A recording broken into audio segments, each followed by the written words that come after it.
Bien sûr, de crypto, les infos crypto pour ceux qui n'ont pas le temps. Mini alt season McDo dans le métaverse. C'est le programme du jour. Et bien entendu, les gars, on ira voir notre petit BTC. Et mettez-moi dès à présent les alts que vous trouvez super fous pour le prochain bull run. Je suis en train d'en chercher un. On en parlera aussi. Le BTC, 29 886 $. On est plutôt stable ce matin. C'est pareil pour Ethereum qui est juste en dessous des 1900 $. XRP qui retrace de 2% ce matin. Le reste de la map est très très calme à part. Notre ami TRX qui pousse 7,8%. C'est la belle perf du jour. XLM qui perd 3,5%, il suit son grand frère XRP.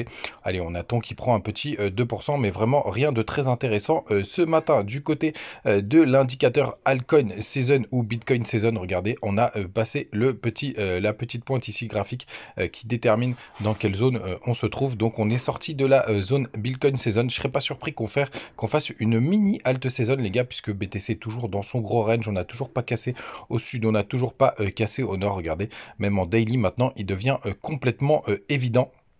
Donc on va voir ce que ça va donner les gars. Mais pour l'instant, c'est très très calme du côté du BTC et ça pourrait être comme ça tout l'été. Du côté du long short ratio, hier je vous disais qu'on avait les fundings qui étaient négatifs juste ici. Je pense que ça nous a permis de faire ce petit pump. Pour l'instant, on est aussi redescendu assez profondément sur les fundings. Ça c'est plutôt une bonne nouvelle. Sur le spot, c'est très très stable. Il se passe pas grand chose. Les open interest, il y a pas mal de positions qui se sont fermées hier. On essaye de réduire le long short ratio, mais c'est pas encore ça. On est toujours avec une majorité de personnes en longue d'à peu près 60%. Du côté du CME, pardon, on a clôturé à 29 885 $. Vendredi on est dessus ce matin. Rien de très intéressant. Sinon, les grosses news, on a donc McDo qui est sur une branche métaverse dans un de ses restaurants merde, à Hong Kong pour le coup. Donc c'est assez drôle. En plus c'est avec Sandbox. On va voir ce que ça va donner. Est-ce que ça va nous faire un petit pump du côté de Sandbox? Les gars, c'est surprise du côté de TAO. On a toujours qui vient de rentrer dans le top 100 de CoinMarketCap. Donc cette crypto qui est liée à l'intelligence artificielle, qui est un très très gros projet. J'attendais un gros retracement pour rentrer. C'est chose faite. Je l'ai partagé d'ailleurs hier sur le Telegram.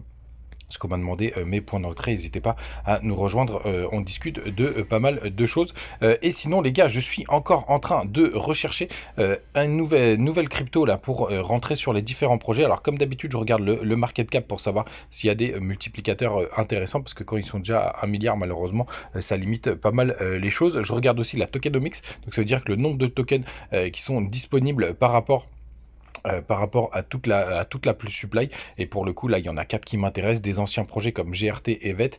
Il y a le flow aussi qui est plutôt intéressant, et il y a aussi Alpaca qui me paraît plutôt pas mal.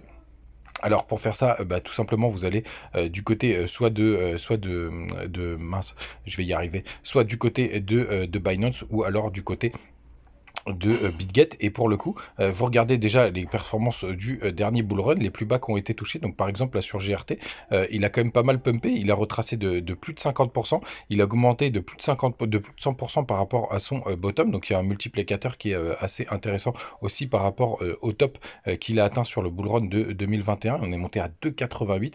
Et surtout les gars, après ce qu'il faut que vous ayez voir là dans info, vous regardez si la supply est bien enfin si l'offre en circulation et pas mal sorti par rapport à tout ce qui va être fourni. Et regardez là, il reste à peine 10% à sortir, donc ça c'est plutôt intéressant. Ça veut dire qu'on va pas avoir une grosse inflation des tokens, donc ça c'est plutôt pas mal. Mais numéro 42, donc pour le coup là par contre il y a un market cap qui est assez gros. Donc si vous croyez à The Graph, donc par exemple s'il fait un x10, il atteindrait 10 milliards de dollars, donc ce serait quand même assez énorme par rapport au classement actuel. Mais bien évidemment le classement actuel va aussi bouger, ça va augmenter au prochain bull run. Donc c'est comme ça moi que je cherche mes petites cryptos qui vont exploser. On va regarder Alpaca aussi qui est plutôt pas mal. Alors par contre il a pas mal dévissé, hein. On est très très proche du point bas qu'on avait atteint.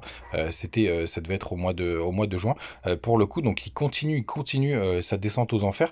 Donc est-ce que c'est le bon moment pour rentrer? Les gars, c'est là, il n'y a que vous qui pouvez le décider, mais il y avait quand même un gros support qui a été perdu vers les 0,20. Là, on est à 0,14 ce matin. Je me tâte un petit peu sur cette crypto pour le coup, qui est sur la DeFi. Hein. Si je dis pas de bêtises, vous avez pas mal de choses.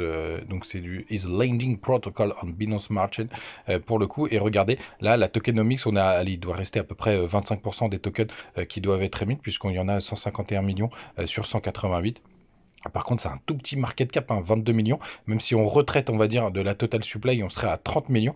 Donc, pour le coup, si c'est un projet qui vous semble intéressant, parce que vous avez les sites, etc., ça peut être plutôt pas mal.